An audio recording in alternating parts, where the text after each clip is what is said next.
با درود بینندگان عزیز، برنامه اخباری آزادی با خبرهای تازه تاجیکستان و جهان تقدیمتان می شود. من شالای گل خوجت در کنارتان هستم. نخست به سرخط موضوع برنامه امروز 9 سپتامبر توجه نمایید. فضای پیش از انتخاباتی در تاجیکستان، ساکنان درباره نامزدها به مقام پرزیدنتی و برنامه‌های آنها چی می‌دانند؟ برنامه شغل البته خب پیش بیبرشو یگام چه برنامه میکنه که چیکار میکنیم چیکار نمیکنیم. در کابل به کاروان ماشین‌های معاون اول پرزیدنت افغانستان حمله صورت گرفت. امرالله صالح جان به سلامت برد. موتور بودیم یک در خود را از دوست دادیم دیگه شما اوگاه شده والا این چرا که حکومتش نیم بلند ساعت نی اسکر زود میرسه. و دادگاه در نیویورک حکم نمود که اگرو اینوست بانک به یک صاحبکار افسریگی میلیون ها دلار را پرداخت نماید. امروز از مستقلیت تاجیکستان 29 سال می‌گذرد. امسال پاندمیای کرونا ویروس این جشن تاریخی را که هر دفعه با شکوه تجلیل می‌شد یک رنگ نمود. یک هفته پیش استاد مقابله با کووید 19 به خاطر جلوگیری از خروج موج دوم بیماری سرایتی برگزاری معرکه‌های تنتنوی و عمومی را منع کرد. از سوی دیگر جشن استقلال در شرایط فرا رسید که یک ماه بعد تاجیکستانیان باید برای انتخاب پرزیدنت کشور پای صندوق‌های رای دهی بروند. ولی طور پرسش‌های مولا رجب یوسفی نشان داده است ساکنان هرچند از این معرکه مهم سیاسی آگاهند ولی درباره نامزدها و برنامه‌های پیش از انتخاباتی آنها معلوماتی کمتر دارند. تا انتخابات پرزیدنتی در تاجیکستان یک ماه دیگر مانده است، اما حال و هوای سیاسی پایتخت ساکت و آرام به نظر می رسد. ساکنان میگویند نه به نامزدها شناس هستند و نه درباره برنامه‌هایشان خبر دارند. من نامزد هستم. جناب عالی ولی رحمان با دیگرش فامیلش اهمیت ندادم، لیکن من چند تا هستم؟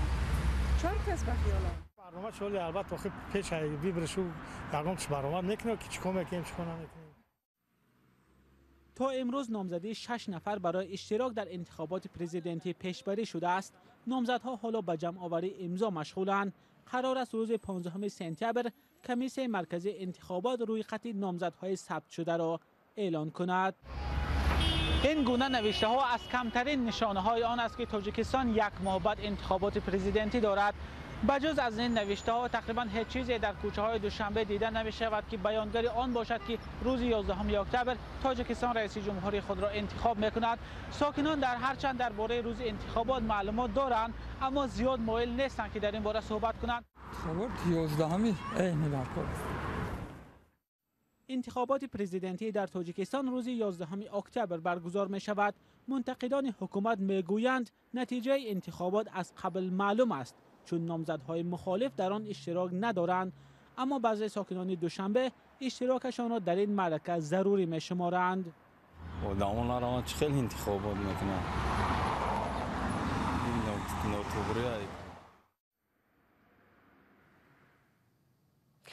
بینندگان عزیز، صبح امروز ما در موضوع استقلالیت تاجیکستان در نوید بامدادین صحبت کردیم و مطالب از این بیشتر را میتوانید در وبسایت رادیو آزادی هم بخوانید. اگرچه 9 سپتامبر برای مردم تاجیکستان با جشن استقلال مصادف است، برای ساکنان افغانستان این سنه از حادثه های ناخوب یادآوری میکند. صبح امروز در کابل نسبت معاون اول پرزیدنت افغانستان سوءقصد صورت گرفت. امرالله صالح توانست از این حمله جان به سلامت برد. دیرتر این مقام بلندپایه در نوارها پیدا شد. جای یادآوری است که 19 سال پیش در همین روز زاده دیگر پنشیر احمدشاه مسعود از طرف دهشت افکنان خارجی به قتل رسید. اسکندر خواجه میرزاده با تفصیلات بیشتر. روز چهارشنبه در نتیجه ترکیش بمب کنار راه هنگام حرکت کاروان معاون اول پرزیدنت افغانستان امرالله صالح در شهر کابل کمش 10 کس کشته و 15 نفر دیگر از جمله محافظان صالح مجروح شدند.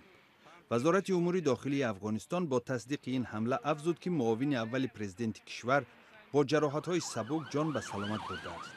شاهدان حادثه میگویند ترکیش خیلی نیرومند بود. نامبای ما در نگرفته، مکمل وسایلش تخریب شده، شیشه‌اش، خمیردان، حتی تندور کسر کرده. بعد ترکیش، صالح که در گذشته سرور ریاست ملی امنیت افغانستان بوده است، در تلویزیون‌های محلی و شبکه‌های اجتماعی ظهور نموده گفت که او و فرزندش آسیب جدی ندیدند. وزارت امور داخلی افغانستان به خبرنگار اسوسییتد پرس گفته است حمله به کاروان صالح در کنار دکان‌های صورت گرفت که برای ساکنان کابل بلان گاز می‌فروشند. از این رو بعد ترکیش در این منطقه سوختار به وجود آمده است. بم بود. ما موتور بودیم. یک بیدار خود را که از دست دادیم دیگه شما اوگاه شده والا. این تک چرا که حکومتش نه امبولانس هست. نه عسکر زود میرسه. از پایشون داره کار یا میتا یا نمیتا. تا موترتون چی بود؟ تا موتور ما یک گوشته بودیم در کلیدی که روز او دانه سرش خدا بود. ای روز خدا او جارم پرید جارم پریدم. اینجا آمد اینجا گاز شد. حال کجاست بچگک؟ بچگک در شبخانه این میگه بالون گاز بود بم بود. نه زیر پول اونجا پول است. سایش خودش سعی که گاز می‌کنه. شما اوگار شدی یا اوگار شدیم ما بیادریم مونده این اوگار مشکل نیست. سخنگوی طالبان ذبیح الله مجاهد دست داشتن این گروه محافظه‌کار اسلامی در ترکیش را رد کرد. در کابل هم گروه طالبان و هم گروه دهشت‌افکن دولت اسلامی فعال هستند. بر علاوه در عرفه آغاز مذاکرات صلح حکومت افغانستان با طالبان تشنج افزایش یافته است. ماه فوریه سال روان در قطر ایالات متحده آمریکا با طالبان سازش به امضا رسانیده است که هدف آن ختم جنگ 19 ساله در افغانستان است. بر پایه این سازش حکومت افغانستان و طالبان بعد تبادل اسیران باید سر میز مذاکرات نشسته دورنمای صلح این کشور را بررسی کنند. حاضر هیئت مذاکره کننده افغان در کابل منتظر سفر به قطر است. شما برنامه خبری رادیو زودی رو تماشا دارید. طول سالهای اخیر در چند بانک توجیکستان به بحران مالی پیچیده و تا به حال به پرگی مبلغ امانت گذاشته مشتریان را بازپس ندادند. ولی همانگونه که به نظر می رسد وضع بعضی از آنها نه تنها در داخل کشور ناگوار است بلکه مشکلاتشان تا سطح بین المللی هم رسیده است. همکارم کیامر سیاتا درباره آن میگوید که چگونه دادگاهی در آمریکا اگرو اینوست بانک را موظف نمود به صاحبکاری افسریگی جریمه بپردازد. دادگاه فدرالی در شهر نیویورک امریکا حکم کرد که از حساب اگرو اینوست بانک تاجیکستان به فایده شرکت سوپر پرفکت اینوستمنت یک صاحبکار افسریگی بیش از 24 میلیون دلار ستانده شود. این حکم روز 25 آگوست امسال در شهر نیویورک صادر شده است. به گفته حقوقشناسان این به این معنا است که صورت حساب اگرو اینوست بانک در سیتی بانک امریکا حبس شده، مبلغ‌های آن به نفع شرکت سوپر پرفکت اینوستمنت ستانده می شود. معلوم نیست که اگرو اینوست بانک در این صورت حساب چقدر پول دارد.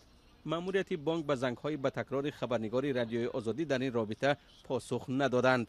دعوای الویس شانبرگر مالک شرکت سوپر پرفکت اینوستمنت به یک معامله تجارتی در سال 2013 هم برمیگردد. در دعوای دادگاهی آمده است که شاینبرگر با شرکت لیوکند ام در تاجیکستان برای خریدن چندین هزار تن پخته شرطنامه بست و کفیل این معامله تجارتی اگرو اینوست بانک انتخاب شد. در دعوا آمده است که سال 2013 هم سوپر پرفکت اینوستمنت به شرکت تاجیکی بیش از 5 میلیون دلار انتقال داد، اما لیوکند ام پخته وعدگی را نفرستاد. بعد اجرا نشدن قرارداد در مدت یک سال، شرکت از اگرو اینوست بانک طلب کرده است که 11 میلیون دلار کفالت اجرای قرارداد را بپردازد، اما بانک از پرداختن این پول سرپیچی کرده است. این است که صاحبکار افسریگی برای ستاندن این پول اول به دادگاه حکمی شویتزاریا و بعداً به دادگاه فدرالی نیویورک مراجعت کرده غالب آمده است و این پول همکنون به بیش از 24 میلیون دلار رسیده است. ماموریت اگرو اینوست بانک به درخواست رادیوی آزادی این قضیه را شرح نداد، اما بانک با امضای رئیسش مرادعلی علی مردان در یک نامه رسمی به بانک اروپایی تجدید و رشد گفته است این بحث اقتصادی دو شرکت است و اگرو اینوست بانک هیچگاه خود را جزء این بحث نمی‌شمارد. اگرو اینوست بانک از سال 2015 باز در حالت بحرانی قرار دارد و نمی‌تواند صدها میلیون سومانی امانت مردم را برگرداند. صدها مشتری این بانک سالها باز در انتظار گرفتن پسنداز خود هستند، اما بانک به آنها ماهی از 200 تا 1000 سومانی می‌دهد و گاه پرداخت همین مبلغ هم قطع می شود. سلام، اگر خط و خبر می‌خواهید ما داریم. نوید بامدادی، سرخط خبرها، اخبار تاجیکستان و جهان، گزارش‌ها و تحلیل‌ها. چی می‌گذرد و چرا؟ دانستن فهمیدن است. زمینه یا اپ ما را بگیرید. хабарҳои радиои озодиро пайгирӣ кунед ва ҳоло меравем ба шимоли тоҷикистон ба як деҳае ки дар канори рудхонаи сир ҷойгир аст. дар декадаи сарбанд даҳо хонавода ба сар мебаранд ва шароити зиндагиашон дар 13 солаи ахир тақрибан иваз нашудааст. мумин аҳмадӣ мавзӯъро идома медиҳад. ин ягона ҷоест ки кӯдакони деҳаи сарбанд дар шаҳри гулистони вилояти суғд дар он бозиву варзиш мекунанд. бозиҷойро ҳарчанд хор зер кардааст, вале ба кӯдакон хуш меояд. ҳаминҷи моҳо чанд бор тоза кардем. ягон кас моҳои ҳаёмон намерасад. Ман ҳаминҷи додидам хок ҳама ҷо хорзод. моҳо хавотиранда барои ҳамин. сагои девона бисёр. калонсолон ҳамеша аз ҳоли фарзандони худ нигаронанд. деҳаи сарбанд давраи шӯравӣ ҷойи бӯстонсароҳои коргарони корхонаҳои давлатӣ буд ва камсамолский ном дошт. аз оғози солҳои 90 асри гузашта инҷоро даҳо оила ҷойи зисти доимӣ ихтиёр карданд. дар тӯли 30 сол ба ҷуз хати барқи пешина дигар василаҳои зиндагии муосир то инҷо нарасидааст. чанд бор ваъда додан зод тайёр кардашон.